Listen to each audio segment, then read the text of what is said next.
consent. Well, we know what we've heard before. My word is my bond. This will be a government based on transparency. Yet it's all words.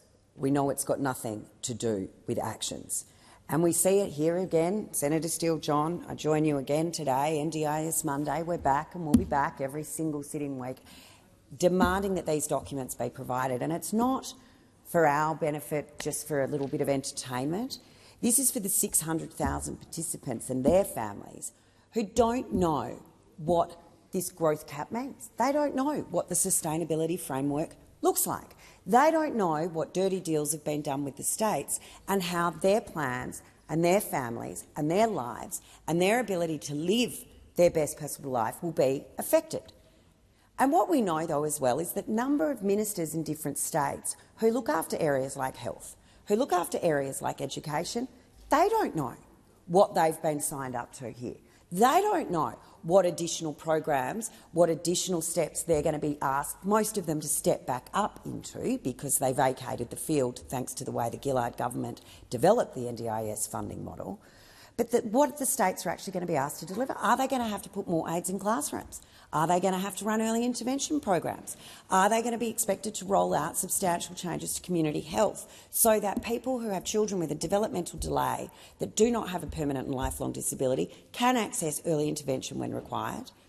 That when kids are having a little bit of trouble with their speech or their fine motor skills that don't require NDIS because they are not having permanent lifelong disabilities being diagnosed, that they can access community health services, that they can access an OT or a speech therapist and actually access that help and assistance and therapy option, you know, in less than 2 years, in less than 3 years, because we know that is what the waiting list is for most community health providers in where they even exist at all. So this is important not only for the sustainability of the scheme and for the participants that are on it, and particularly those with permanent and lifelong disabilities, with significant disabilities, for families that need to rely on this scheme, that when they are no longer able to look after their children, that they know that they will be supported in the way that they best can be.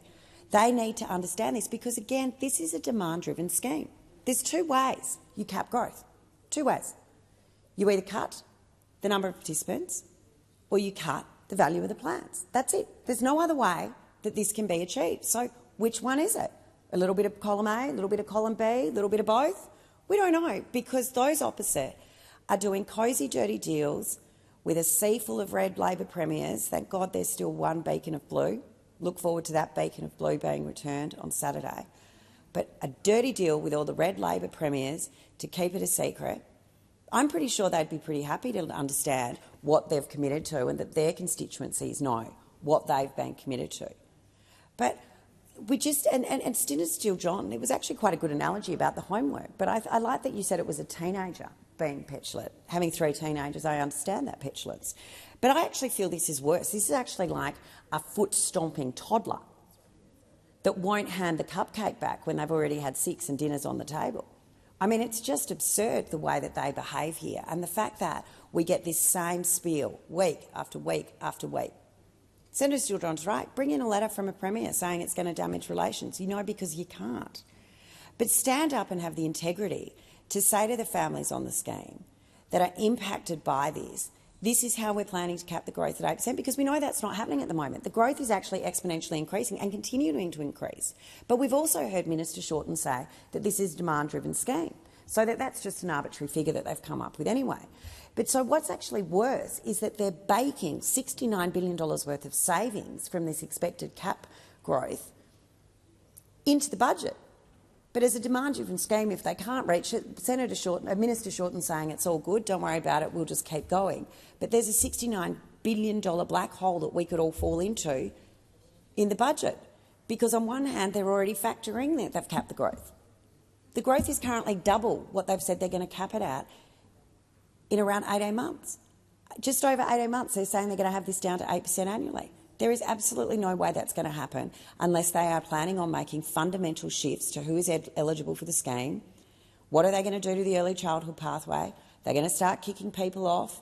How are they going to work this through? Are they going to start putting age restrictions on people that are in the scheme already?